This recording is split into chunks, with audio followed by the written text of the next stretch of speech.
and the one that would do homecomings and American Legion, that type of thing. Mm-hmm.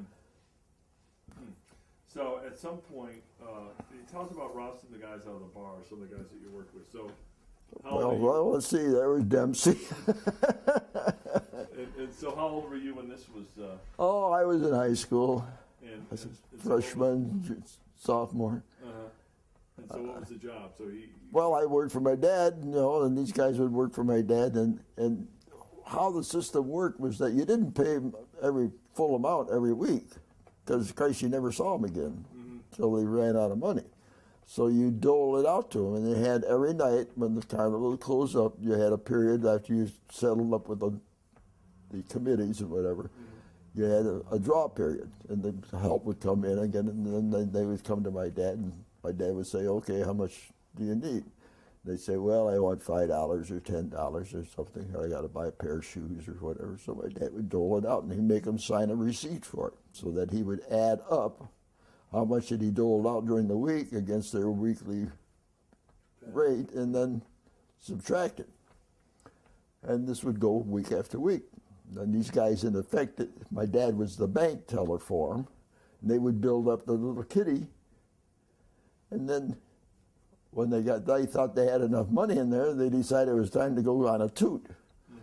And so they would draw the whole thing, and you wouldn't see them for a few days.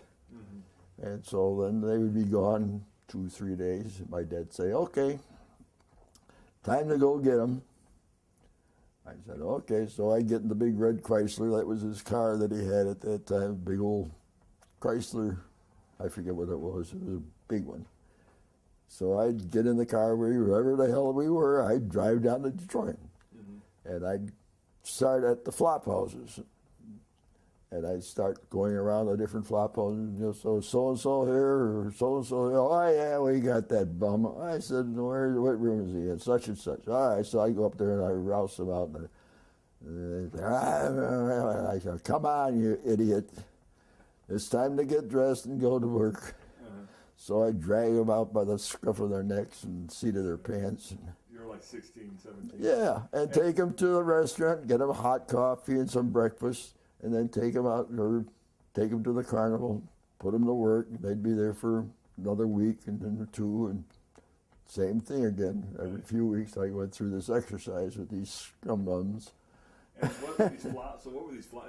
Was it one part of Detroit? Was it down around? Down around Michigan and 2nd and 3rd. That used to be Skid Row, Detroit, back then. Now it's got the federal building and all. It's all been cleaned up nicely. It's not as picturesque as it used to be. Right. It used to be, what the hell the name of that bar? I can't think of it, where they used to all hang out. And it wasn't just guys, there was women down there too. They were all drunk too, alcoholics, whatever. So they'd go down, they'd go out with money, they just drank until they passed out, and they'd go to like a little cheap hotel type thing? Yeah, they'd take their little money and they would arrange to get their room ahead of time and their key. And then they'd go out and get smashed up to the eyebrows and go crawl back there and then sleep it off. If they had any money, then they were out of luck. If they didn't, so I'd have to haul them out by the seat of their ass. And it was a real education. You tell the people today, they'll sit there and say, "You're out of your mind." What the hell? And so these guys, and so then in the winters they disappear, or would they hang out? Well, some of them did. Now, during the Depression, I remember the one guy, Dempsey, who lost an eye. He used to be a boxer at one time. He lost his eye, but he was a drunk. And I say, "Dempsey, what the hell do you do in the wintertime?" He said, "Well," he says, "what do we do?" "Well," he says, "we peddle, what the hell was it? Sales bulletin, sales magazines. And we go door to door and they hang them on the door, He said, "Well, that's one thing." I said, "Well, how much does that pay?" "Well, we get 50 cents for it." I said, "Well, that doesn't sound like a lot of money." "Well, if you went and bought some red eye or whatever, or heat, they'd take the stuff that they heat in sternos, and they'd squeeze the content stuff. They could get the alcohol out of it, and they drink that, mix it with some whatever, and get themselves a buzz on." I said, well, that doesn't take you very far. What else you do? Well, he says, if we're really desperate, he said, we'll pick up a brick and heave it through this guy's plate glass window in front of his establishment. And then we'll wait there till the cops arrive. And he said, they'll take us off to jail, and that's good for 5 days. And it's nice and warm there, and they feed you. So that's another way you get it right through the winter. Can you imagine life like that? No, I can't. And these guys were trustworthy in the carnival? They're putting up and taking down rides? I mean... Well, when they were sober, yeah, but you had to work and watch them like a hawk because you never knew what they did. Wow.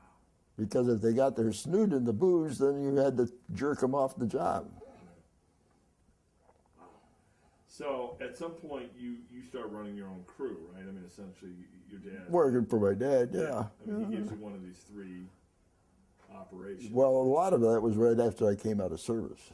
Oh, so that's later. Yeah. Oh, that's like in the mid-40s then. Yeah, I'm his ride superintendent then. He wanted me to come to work for him after I got out of the Navy. And I said, well, fine, what do I do? Well, I'll put you in charge. I said, okay.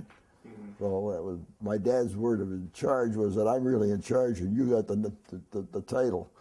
Mm-hmm. Yeah, so I go to work there, I'd either be quitting or he'd be firing me a couple times a week. So you didn't get along that well. Well, my dad was a tough guy to work. He made up his mind, and damn it, he was in charge, and he would run the whole show, and he'd give you a title, but you weren't really running it.